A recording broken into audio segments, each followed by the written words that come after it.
rebound back to him at the right point. Wild shoot. Score! They tied the game! Bodie Wild! They were met with a little bit of adversity off the first shift, and Chris Lazary even mentioned, he didn't get off to the start that they had wanted to. Three guys who are forwards, Aiden Kruder, Duncan Penman, and Alex Turcotte, all picked in the second round. Chance here for Webb. Fires, kick save, rebound, they score! Cole Perfetti brings the Teddy Bears down at the down. Koski is going to go for a skate. He's got the outside edge, cuts right back in. Here's Cole, end to end, shoot, score! Oh, what a goal! What a play! Here's Perfetti out of the corner, rebound, they score! Giroux to the point, Millman. Right side to Webb. Riley Webb, wrist shot, tip, they score! T-Bone Cod with his first OHL goal. He's just a T-Bone kind of guy. Here's Suzuki in the slot, fires, he scores! Flipped it up center ice, here's Cole Perfetti with a chance to win the game. Perfetti, backhand, he scores! Cole Perfetti wins it in overtime on a breakaway. 3-2 here at the Dow Med Center. Back with another edition of OHL Voices. Today we get to know Saginaw Spirit play-by-play man Joey Battaino. Joey calls the action at home and on the road and has been with the Spirit since 2015. You've seen the franchise gradually develop into one of the Western Conference's perennial contenders. And, the past few seasons, of course, the Spirit back-to-back West Division champs, and that's for the first time in their history. Joey, thanks for joining me. And you and I, we always have a good hockey talk whenever we cross paths, and I'm sure this will be no different. Sweet, thanks for having me. I know the change that I've seen since coming to this team in 2015. General Manager Dave Drinkel was hired 2 weeks before I was, and so I've kind of got to watch Dave build this team from scratch and to see where it is today and turning itself into, as you mentioned, a contender. And last year, unfortunately, the pause got the best of us, but was playing really well. I think the team had won 6 games in a row going into the pause and looked like they had really found their stride. And obviously you get the feeling that last year could have been Saginaw's year. Of course, the OHL championship's been a bit elusive to this franchise, but it was a great year and hopefully looking to build on that here in the future. I know there's some Flint Generals hockey in your past, as well as a few seasons in the NAHL before arriving in Saginaw. Walk us through your path to the booth with the Spirit, where you started out calling games with the legendary Dennis DeRosier. Yeah, so I actually started my career as an 18-year-old with the Flint Generals, as you mentioned. It was the 2009-10 season, and I was fresh out of school. I had never called a hockey game professionally before in my career. And, I was going to a broadcasting school in the Detroit area, and they had let me know that there was a play-by-play position open in Flint. And I had known the team. The team had been around for 39 years previous to that. And so it's kind of legendary. And you mentioned Dennis DeRosier. Not only did Dennis play in Saginaw, but he also played and coached in Flint and won a Turner Cup with Flint as well. And it was a storied franchise, and to get the opportunity to kind of grow in that environment around some people who had been around a long time, and they were very patient with me. I made a ton of mistakes. Obviously, I had never done it. I had never done it before at the professional level, and to jump right in like that, I'm glad I did it at such a young age. I don't think had I been given the same opportunity now that I would have been able to stomach it with social media and all those things. Probably would have been pretty nerve-wracking. But as I mentioned, everyone was real good to me. The fans were real good to me there. And even though now I go back to that building a lot as a member of the Saginaw Spirit, and obviously we have a huge rivalry with the Flint Firebirds, but a lot of those fans are the same from when I was there with the Generals and then with the Michigan Warriors in the NAHL, and they've been good to me, and they've been good. They're good to me now. So great hockey town, great hockey city, and as you've seen, Josh, they've really taken well to that OHL franchise there, and obviously we wish them the best of luck, except for when they're playing Saginaw. Yeah, as someone who's broadcast games in both cities, maybe you can speak to that. Friendly and sometimes maybe unfriendly rivalry between Saginaw and Flint. And, maybe a little bit how it dates back to the old Gears and Generals wars in the 80s. Yeah, and I think that's what our fans remember the most is the Gears rivalries. Really goes back to the 70s when the Gears were really competitive team, going for championships basically year in and year out. And then Flint started to get the upper hand come the 80s. And I think when the rivalry reached its peak was when the Flint Generals actually moved to Saginaw to become the Saginaw Generals one year in I think it was the mid or late 80s. And obviously when the feeling amongst a community is that you took our team, that can really create some animosity. So I think that brought it to the next level.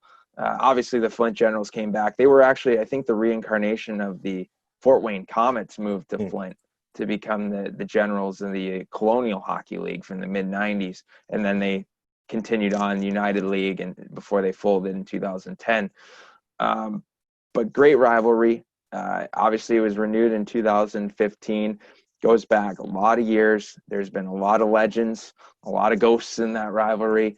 Dennis DeRozier is one of them. And I'll tell you what, one of the most satisfying games or feelings I've had as a broadcaster was when we actually opened up the Dorp Federal Event Center, their first game we played against them, and the place was packed and it was buzzing. And I think there was a fight off the opening face-off, or maybe it was a couple of minutes into the game between Connor Brown and Vince Scognamiglio, and the place was buzzing. And I looked over at Dennis, and you could tell like he's not an emotional guy, but that's about as emotional as you'll see him. He was really he was excited. He loves the game. He loves the game, and he loves those two cities. And to be involved in that rivalry and to be involved with him calling the games was something unique and something pretty special. As someone who grew up in Michigan in the shadow of some big time programs at Michigan and Michigan State, what's it been like to spend the last 5 years in the Ontario Hockey League? What have you enjoyed most about the league, and just as someone who brings an American perspective into it?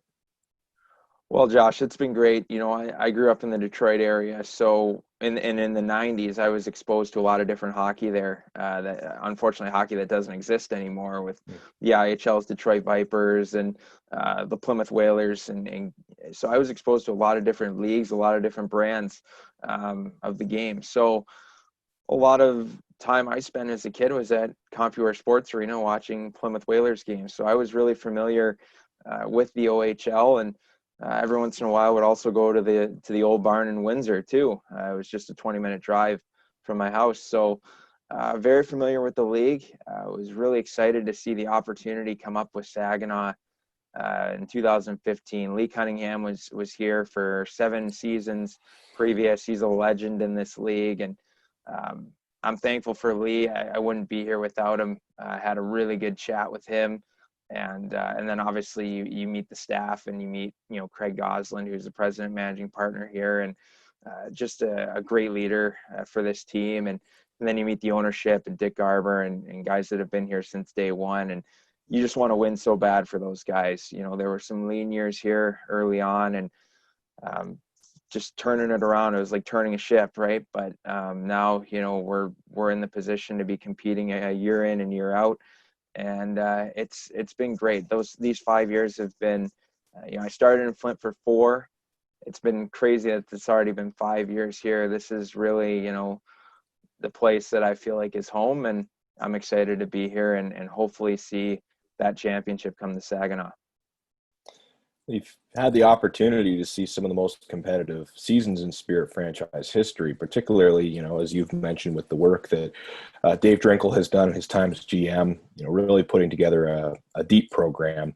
I'm sure it's been rewarding to kind of have been through a full cycle of development and seeing some guys like Bodie Wild and Owen Tippett and, of course, Damien Giroux and Cole Perfetti be able to apply their trade at the Dow Events Center.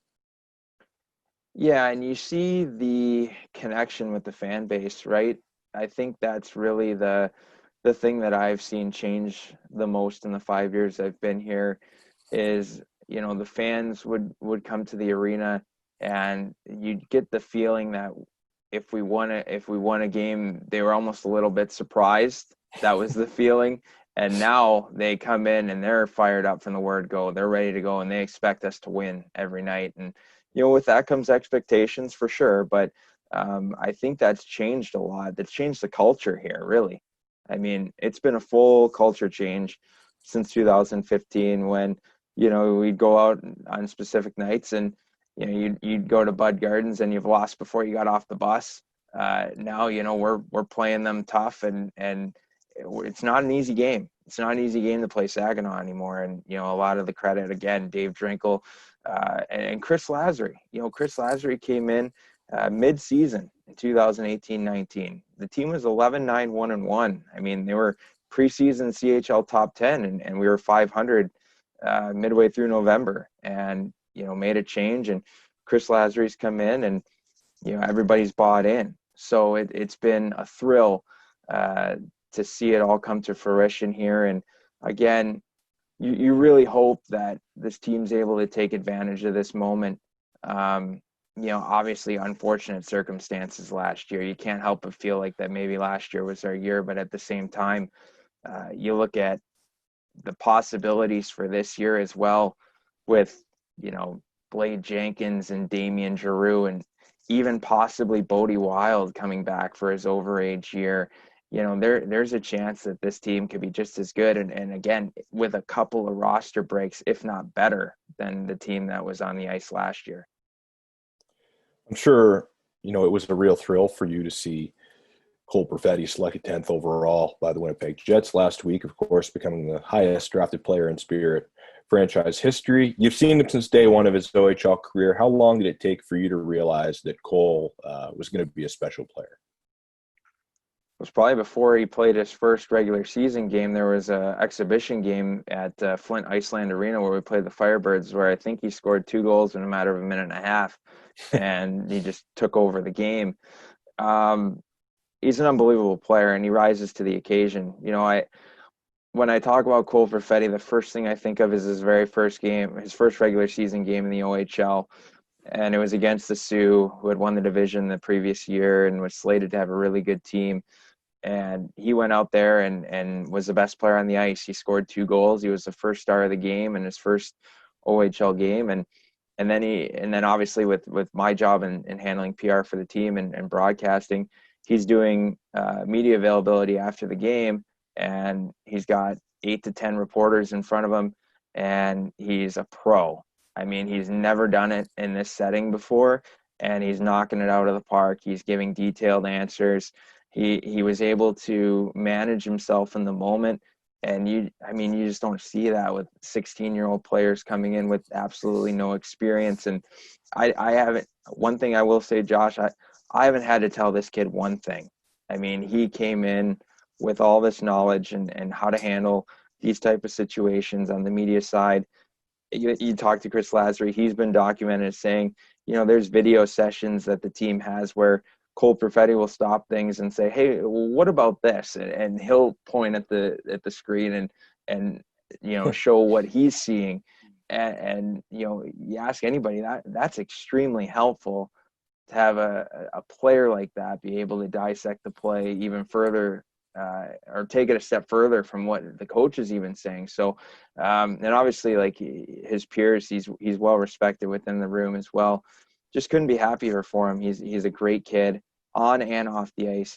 He's Scholastic Player of the Year in the entire Canadian Hockey League.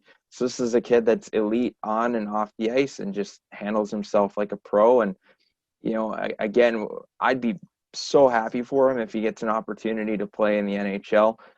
If he does get that opportunity, he'll be missed around here. Just dealing with them day to day is one of the better experiences of my career. Going to be a little strange not having your buddy Cole Koski around this season. Spirit all-time games played leader and a guy you've been there since day one with. Yeah, so Cole actually sat behind me on the bus his rookie year, and it's just been a treat to watch him grow. That's the fun part about junior. I've been working in junior hockey now for 10 years. And when they come in, they're young, they're 15 or 16 years old, and just to watch them grow. on and off the ice and the way they handle themselves. And Cole turned himself into a pro. I mean, on the ice, there was never a question with Cole Koski whether he was an elite player or not. He had an elite shot at age 16. It was just a matter of getting him to buy into other areas of the ice. And I think he really started to stand out during the 18-19 season and into the playoffs where, again, people think about the McLeods, the Tippett's, the Wilds, even the Cole Perfettis, but you need guys like Cole Koski. You need guys at the time like Brady Gilmore, your depth guys to step up, and he was huge for us in the playoffs that year. And last year, again, his overage season was a really important one for him. He's trying to prove to the Islanders at the time that he's worthy of an NHL contract. So he went out and at times put the team on his back. And we're lucky here in Saginaw to have multiple players on this roster that can do that, so that, the pressure isn't always on Cole Perfetti or Damien Giroux or even Cole Koski. Each and every night there's going to be a player that steps up, and a lot of nights in the 5 years that Cole was here, it was him. We're in a place right now where it's a little tough to forecast next season, given the NHL stating they're going to start up in January. And of course, we're targeting December 1st. Who knows if, clubs like the Winnipeg Jets will be a little more aggressive and fast tracking the development of, say, Cole Perfetti. A lot of unanswered questions, even with guys like Damien Giroux, who signed to a contract, or Bodie Wild, as you mentioned. But given what we do know, how are you feeling about the coming season and what the Spirit are going to bring to the ice? Well, you feel really good. You got, commitments from your two import picks, which is really important. One of them being a 16-year-old defenseman from Russia that Dave Drinkel, he didn't want to compare him to Sergachev, but said he had the tools of Mikhail Sergachev at the similar age. So, wow. I mean, if he's anything close to that, what a player we have there. Obviously, Alvin Greve from Sweden, a little bit older, Red Wings third-round pick. Really excited to see what he brings. He's got a little sandpaper in his game. Being told he's going to be the player who replaces Cole Koski. A little bit of scoring touch, a little bit of sandpaper, very similar to Cole Koski's game. It's a team to be excited about. You kind of plug and play with this group. There's a lot of players that have the potential to move on, but there's a lot of players to be excited about coming in. And then you have Tristan Lennox, the goaltender, who we haven't quite mentioned yet, 2021 draft eligible. And, this kid's going to get an opportunity to be the number one guy here in Saginaw this year. And I think you saw it last year. He needed a little bit of a push from Marshall Frappier, and he got it. Marshall did a great job here as a 19-year-old, and it was great to see him have some success in the OHL after being a good goaltender for a lot of years, just playing for some down teams. Here he comes into Saginaw, and he was elite. And then Tristan Lennox really picked up his game to compete with Marshall Frappier for that number one job last year. And I thought that was really good for his development. So there's a lot of things to be excited about if you're a Spirit fan. And then that's not to mention all the overage eligibles that could be possibly coming back. You mentioned that some teams could be fast tracking their prospects. Other teams might be more conservative about their approach and say, maybe juniors is better for this player for one more season. What's it going to hurt? So we'll see. Again, that's all stuff that has to play out a certain way. There's no doubt that if a certain number of 20-year-olds are back on this roster, that it makes this team better. I mean, there's no denying that. But either way, I think the Saginaw team is primed for yet another run at the division title. I know the Sioux's going to be better. I know Sarnia has improved.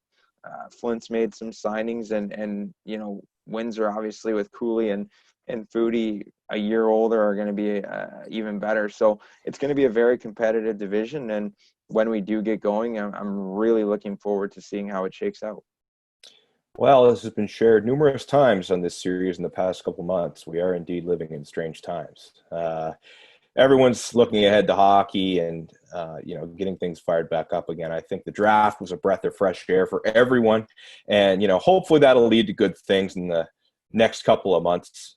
Joey, it is always a pleasure chatting and talking hockey. Thanks for joining me today. Thanks for having me, Josh. Anytime.